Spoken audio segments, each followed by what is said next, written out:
दोस्तों आज की इस वीडियो में हम बात करने वाले हैं क्लास 12th का हिंदी का जो सैम्पल क्वेश्चन पेपर आया है सीबीएसई की साइट पे, उसी का मैं क्वेश्चन पेपर विद सॉल्यूशन के साथ में लेकर आया हूँ। ठीक है, तो देख सकते हैं स्क्रीन पे कि जो आपके गद्यांश और पद्यांश वाले जो क्वेश्चन हैं उनके जो ऑप्शन वाले क्वेश्चन होते हैं उनका आंसर मैंने पीले कलर में अंडरलाइन कर रखा है।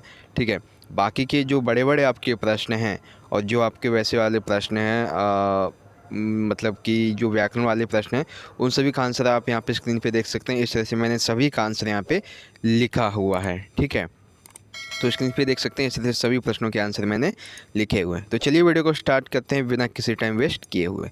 तो देखिए, सबसे पहले आपका जो क्वेश्चन नंबर 11 है हम वहाँ से शुरुआत करते हैं, क्योंकि वहाँ से आपके जो बुक के क्वेश्चन है वो स्टार्ट होते हैं। ठीक है, तो क्वेश्चन नंबर 11 में है कि इसमें आपके 3-3 मार्क्स के 2 प्रश्न हैं और आप मतलब 3-3 मार्क्स के हैं तो 3, लेकिन आपको 2 करने हैं। ठीक है, तो देखिए पहला प्रश्न है कि कार्नेलिया की गीत कविता में वर्णित भारत के प्राकृतिक सौंदर्य को अपने शब्दों में लिखिए। हालांकि हमें कविता के आधार पर लिखना है।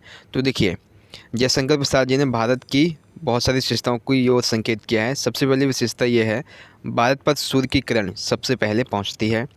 दूसरी विशेषता, यहाँ पर किसी अपरिचित व्यक्ति को भी घर में प्रेम पूर्वक रखा जाता है।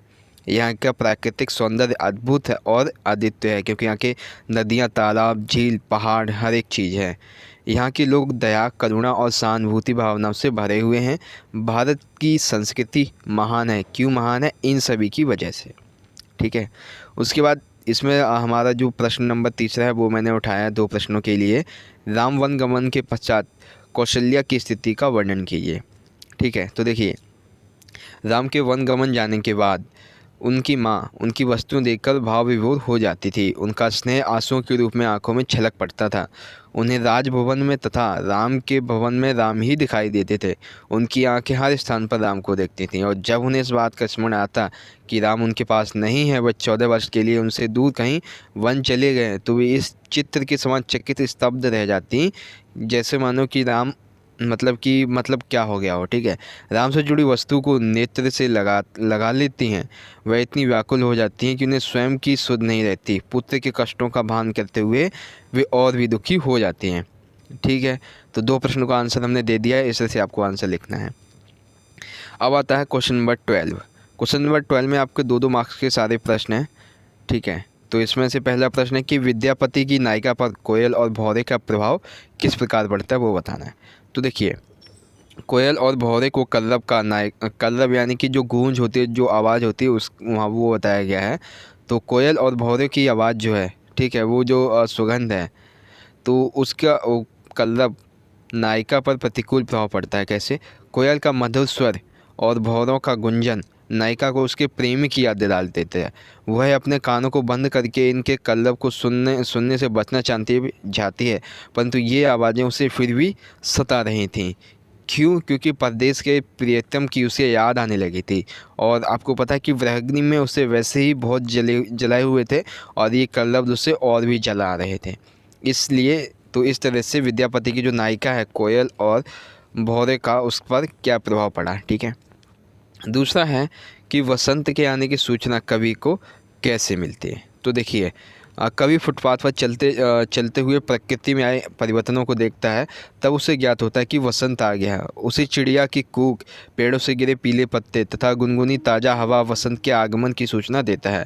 प्रकृति में हुए परिवर्तनों जैसे उसे वसंत के आने का आभास कराते हैं, तथा घर पर जाकर कैलेंडर इस बात की पूर्ण रूप से पुष्टि कर देता है कि हाँ भाई, बसंत आ गया है। ठीक है, तो क्वेश्चन नंबर 12 के 2 प्रश्नों का आंसर इस तरह से हमने लिखा है, और इतने ही शब्दों में आप भी लिख दीजिएगा। ठीक है, फिर आता क्वेश्चन नंबर 13।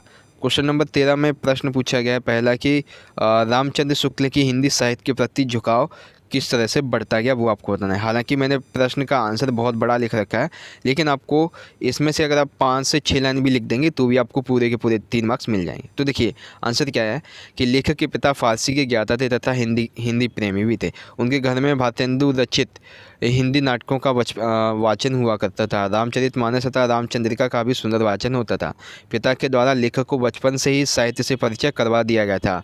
भारतेंदु लिखित नाटक लेखक को आकर्षित करता था। अतः इस आधार पर कहा जा सकता है कि पिताजी ने ही उसके अंदर साहित्य के प्रति प्रेम के बीज बोए थे। इस तरह हिंदी साहित्य की ओर झुकाव होना उसका स्वाभाविक था। आगे चलकर पंडित केदारनाथ जी ने इसमें मील के पत्थर का कार्य किया। लेखक जिस पुस्तकालय में हिंदी की पुस्तकें पंडित पढ़ने जाया करते थे, उसी के संस्थापक केदारनाथ जी थे। वे लेखक को प्रायः पुस्तक ले जाते हुए देखते थे। बच्चे के अंदर की हिंदी पुस्तक और लेखकों के प्रति उदारभाव देखकर बहुत प्रभावित हुए। उन्हीं के कारण 16 वर्ष की अवस्था में लेखक को हिंदी प्रेमियों की मंडली से परिचय हुआ। इस मंडली के सभी लोग हिंदी जगत में महत्वपूर्ण स्थान रखते थे, जिनमें काशी प्रसाद जायसवाल, भगवान दास हालना, पंडित बद्रीनाथ गौड़, पंडित उमाशंकर द्विवेदी इत्यादि थे। इन सब के रहते हुए लेखक का साहित्य के प्रति झुकाव और तेज़ी से बढ़ने लगा। एक तो उसके पिता भी मतलब कि अध्यापक की तरह थे, मतलब कि वाचन वगैरह किया करते थे, और एक तो जो लाइब्रेरी का लाइब्रेरियन था उसकी वजह से। ठीक है, उसके बाद क्वेश्चन नंबर 3 है, गंगा पुत्र के लिए गंगा मैया ही जीविका है और जीवन है कैसे। तो आइए हम जानते हैं कैसे है। तो देखिए यहाँ पे आंसर लिखा हुआ है कि गंगा पुत्र वे कहलाते हैं जो गंगा मैया को अर्पण किए गए पैसे को गंगा जी की धाराओं के बीच से लेकर आते हैं। लोग गंगा नदी पर पैसे डालते हैं, गंगा पुत्र उन पैसों को गंगा जी के बहते जल से बाहर निकालते हैं। यह कार्य बहुत जोखिम भरा होता है। गंगा का जल प्रवाह कब इस इंसान को निगल जाए कहा नहीं जा सकता है।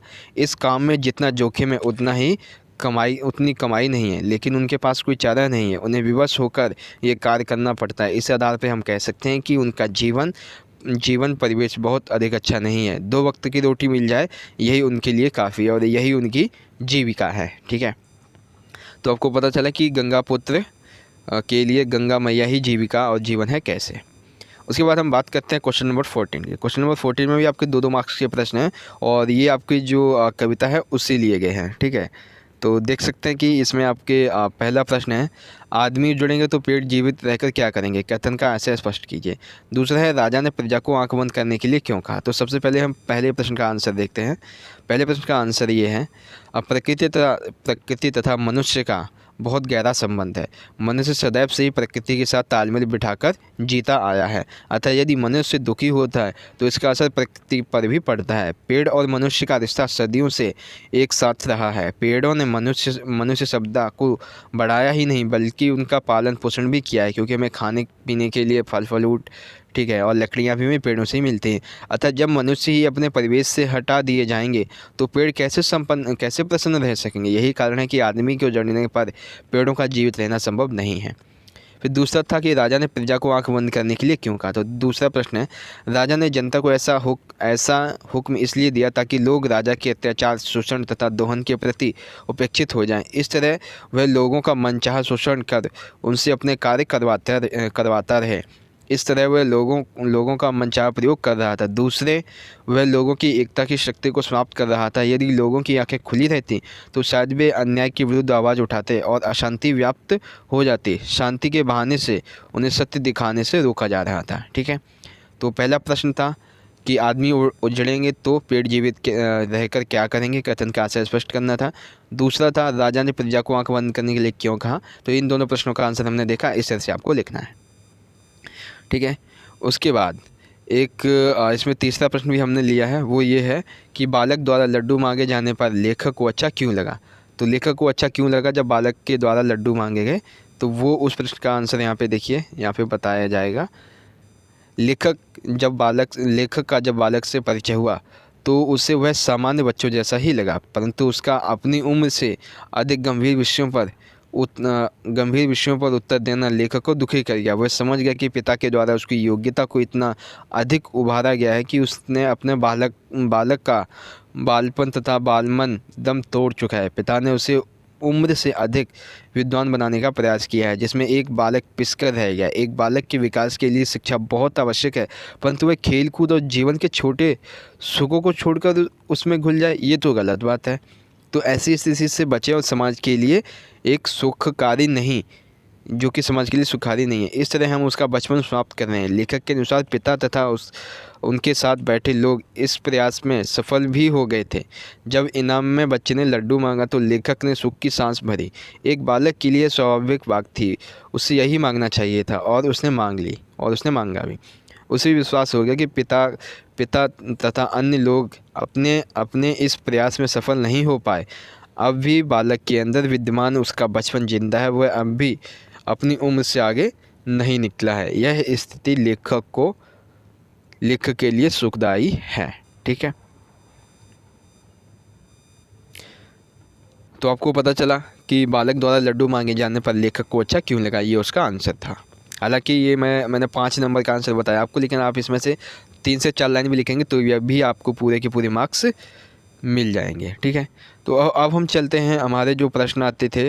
1 मिनट, देखिए प्रश्नों का प्रश्न जो ये वाले हैं आपको यहाँ पे सही नहीं दिख रहे होंगे, तो प्रश्नों का स्क्रीनशॉट मैं आपको सीधा दिखाऊंगा। स्क्रीन पे स्क्रीनशॉट दिखा रहा हूँ, देख सकते हैं ये प्रश्न है आपके क्वेश्चन नंबर 9 के, और उसका आंसर देखिए यहाँ पे दिया गया है। तो उसका आंसर यहाँ पे दिया गया, रेडियो संचार की विशेषताओं के बारे में यहाँ पे आपको बताना है। ठीक है, और फिर अथवा में है कि कविता में भाषा होती है, इसलिए भाषा का सम्यक ज्ञान जरूरी है। तो ये प्रश्न था आपका, ये आपको बताना था। इन सभी प्रश्नों का आंसर देखिए यहाँ पे मैं दिखा रहा हूँ आपको, वीडियो को पॉज करके इन सभी प्रश्नों को पढ़ लीजिएगा। ये जो प्रश्न है इनका आंसर मैं आपको नहीं समझाऊंगा, क्यों? क्योंकि इन सभी प्रश्नों का आंसर बहुत ईजी है, आप वीडियो को पॉज करके समझ में आ जाएगा। ठीक है, कहानी और नाटक में क्या क्या समानताएँ होती हैं ये आपको बताना है। 9वीं का दूसरा प्रश्न है कहानी और नाटक में समानताएँ। ठीक है, और फिर था 1 मिनट, फिर था हमारा कहानी और नाटक में समानताएं थी, अब है कहानी और नाटक में अंतर क्या है।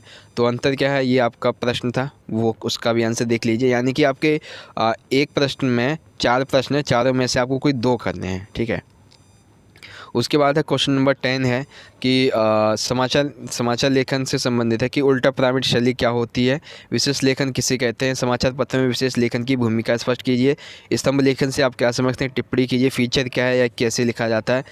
ठीक है, तो सबसे पहले उल्टा पिरामिड शैली के बारे में देखिए यहाँ पे दिया गया है, क्वेश्चन मैंने आपको दिखा दिया स्क्रीनशॉट के द्वारा। अब उल्टा पिरामिड शैली के बारे में यहाँ पे देख सकते हैं। उल्टा पिरामिड में यानी कि जो हम न्यूज़ देखते हैं उसका एकदम उल्टा होता है। ठीक है, तो देख सकते हैं। उसके बाद था लेखन किसे कहते हैं, उसकी विशेषताओं के बारे में, तो देख सकते हैं वीडियो को पॉज करके, यहाँ पे सारे के सारे पॉइंट मैं आपको दिखा रहा हूँ लेखन से संबंधित। ठीक है, तो देख सकते हैं। उसके बाद था हमारा क्वेश्चन नंबर 10 का ही दूसरा जो क्वेश्चन है उसी का, स्तंभ लेखन से आप क्या समझते हैं, और फिर अथवा में फीचर लेखन क्या है, इसे कैसे लिखा जाता है। तो स्तंभ लेखन से संबंधित देख सकते हैं यहाँ पे लिखा हुआ है। ठीक है, बीच में ये जो प्रश्न मैंने लगाए थे, मैंने सोचा था ये एचडी होगा, लेकिन ये सही नहीं है, तो मैं आपको क्वेश्चन जो है स्क्रीन शॉट के द्वारा दिखा रहा हूँ वीडियो के ऊपर। ठीक है, उसके बाद है कि फ़ीचर क्या है और इसे कैसे लिखा जाता है। तो देख सकते हैं फ़ीचर इसे कहते हैं, और फीचर लिखा कैसे जाता है, इस तरह से फीचर को लिखा जाता है। ठीक है, उसके बाद तो अब हम देखते हैं हमारा जो अगला सेक्शन है। ठीक है, जो कि हमारा कार्यालय हिंदी और रचनात्मक लेखन है। ठीक है, तो देखिए क्वेश्चन नंबर 3 है, जनसंचार के लिए आधुनिक माध्यमों में सबसे पुराना माध्यम कौन सा है। तो सबसे पुराना माध्यम है प्रिंट।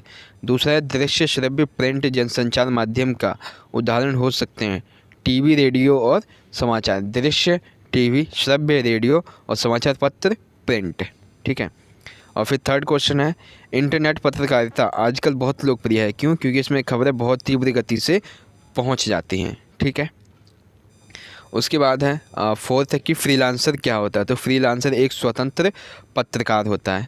5वां है समाचार लेखन के 6 प्रकार कौन से हैं। तो क्या, कौन, कहाँ, कब, क्यों, कैसे, ये होते हैं। ठीक है, उसके बाद आता है पाठ्य पुस्तक से संबंधित। तो पाठ्य पुस्तक से संबंधित ये आपके जो चैप्टर है तोड़ो तोड़ो वाला, उससे लिया गया, जो कविता है, सॉरी चैप्टर नहीं कविता है, तो उसी से संबंधित प्रश्न भी पूछे गए कि कवि किसे तोड़ देने की बात करता है। तो जीवन के अवरोधों को तोड़ने की बात करता है। झूठे बंधन किससे किया गया, तो धर्म और जाति को झूठे बंधन कहा गया है।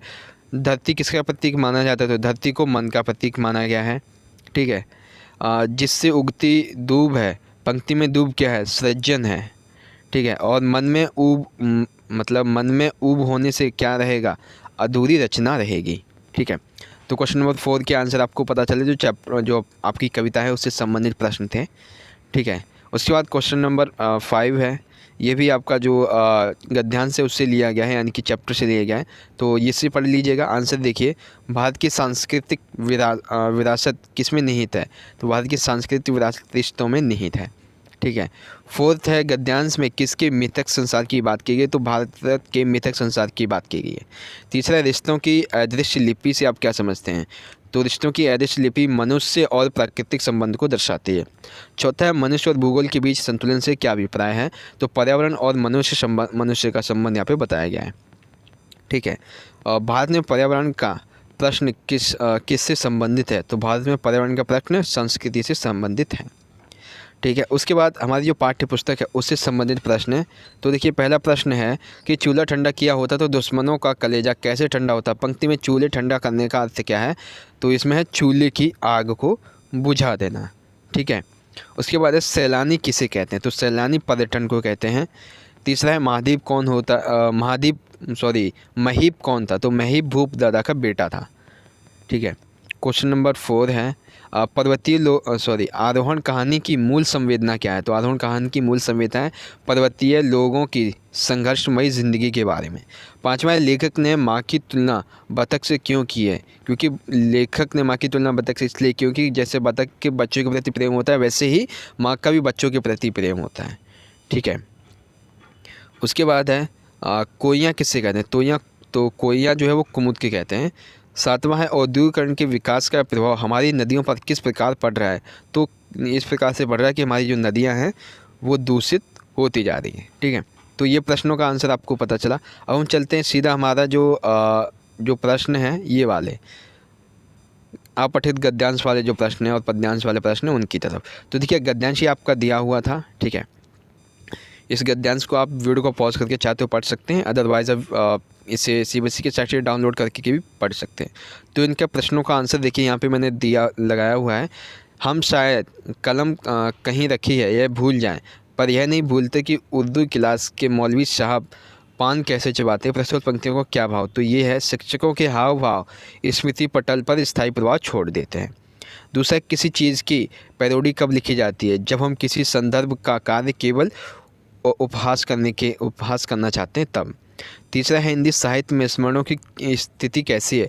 स्मरणों की स्थिति अनदेखी बंद हो गई है। ठीक है। फिर चौथा है कि स्मरण क्यों लिखने चाहिए। तो स्मरण हमें इसलिए लिखने चाहिए क्योंकि पेचीदा सवालों या सामाजिक मुद्दों पर नए और सार्थक दृष्टिकोण द्वारा शिक्षण प्रदान किया जा सके। पाँचवा है बचपन में हाथ तोड़वाना बेवकूफ़ी क्यों नहीं लगता। क्योंकि बच्चे इसका अंदाज़ा नहीं कर पाते कि उनके किस कार्य से क्या हो सकता है। ठीक है। उसके बाद क्वेश्चन नंबर 4 था। इसी तरह से सभी प्रश्नों का आंसर देख सकते हैं। यहाँ पे मैंने लगाया हुआ है, मैंने अंडरलाइन किया हुआ है। आप वीडियो को पॉज करके इसे पढ़ सकते हैं, सभी प्रश्नों का आंसर देख सकते हैं। 10 प्रश्न पूछे गए थे आपके, वो मैंने आपको बता दिए। उसके बाद अथवा में आपका एक गद्यांश दिया हुआ है दूसरा वाला, तो इसका भी आंसर देख सकते हैं किस तरह से आपको लिखना है। ठीक है। प्रेमचंद को लेखक से क्या आशय थी। तो इसका आंसर है तीसरा वाला। फिर दूसरा, प्रेमचंद की चिंता का विषय क्या था। इसका आंसर तीसरा है। प्रेमचंद जी के व्यक्तित्व के विषय में कौन सा निष्कर्ष निश्चित रूप से निकाला जाता है। वे अपने बच्चों से अतिरिक्त प्रेम करते थे, ये वाला आंसर है। ठीक है। चौथा, गद्यांश के अनुसार प्रेमचंद अधूरे शहीद थे, ऐसा क्यों कहा गया। शहीद कभी समझौता नहीं करते थे पर वे झुकने को तैयार थे, इसलिए कहा गया। ठीक है। फिर पाँचवा है, ऐसे ही सारे प्रश्नों के आंसर देख सकते हैं यहाँ पे मैंने लगाए हुए हैं। जैसे छठा है, हंस नहीं जी पाएगा मैं हंस क्या होता है। तो हंस एक पत्र साहित्य का नाम है। स्थिरता शब्द का अर्थ है स्थिरता से। प्रस्तुत गद्यांश का उचित शीर्षक, इसमें से आप जो भी लगाएंगे वो भी मिल जाएगा, लेकिन सही जो है वो हिंदी संसार का अधूरा शहीद है। ठीक है। उसके बाद है कि उन्हें कान से अधिक मन से सुनना पड़ता था। प्रस्तुत पंक्ति में लेखक का क्या अभिप्राय है। वह फुसफुसा रहे थे और कदाचित मनगढ़ंत बातें कर रहे थे। उसके बाद आता आपका पद्यांश, यानी कि कविता से संबंधित जो प्रश्न है वो पूछे जाते हैं। तो वो सभी प्रश्न मैं आपको यहाँ पे दिखाता हूँ। ये आपका पद्यांश यहाँ पे होता है और कविता से संबंधित जो प्रश्न है उनके आंसर देखिए अंडरलाइन मैंने किए हुए हैं। आप वीडियो को पॉज करके इन सभी प्रश्नों को ईजिली पढ़ सकते हैं। ठीक है। तो आपके 10 प्रश्न पूछे जाते हैं, यहाँ पे 8 पूछे गए हैं। उसके बाद अथवा में एक और प्रश्न दिया हुआ है, तो उसका भी आंसर देख सकते हैं। मैं आपको आगे दिखा देता हूँ अभी। ठीक है। तो यहाँ पे देखिए इससे संबंधित भी आपके प्रश्न पूछे गए हैं। 1-1 मार्क्स के सारे प्रश्न, दोनों में से आप कोई भी करेंगे तो भी आपको पूरे के पूरे मार्क्स मिल जाएंगे। ठीक है। तो इस तरह से ये 5वां हो गया, छठा, 7वां और ये 8वां हो गया। ठीक है। तो इस तरह से हमारा आज का ये वीडियो ख़त्म होता है। तो दोस्तों आशा करता हूँ कि आज की ये वीडियो आपको पसंद आई होगी। अगर आपको ये वीडियो अच्छी लगी तो लाइक करना है इस वीडियो को, और ज़्यादा से ज़्यादा अपने दोस्तों के साथ इस वीडियो को जरूर शेयर करना ताकि उन्हें भी अपने हिंदी सैम्पल क्वेश्चन पेपर का जो सॉल्यूशन है अच्छा वाला उन्हें भी समझ में आ सके। तो चलिए दोस्तों, मिलेंगे अगली वीडियो में अगले टॉपिक के साथ। तब तक के लिए आप पढ़ते रहिए, अपना ख्याल रखिए। धन्यवाद। जय हिंद, वंदे मातरम।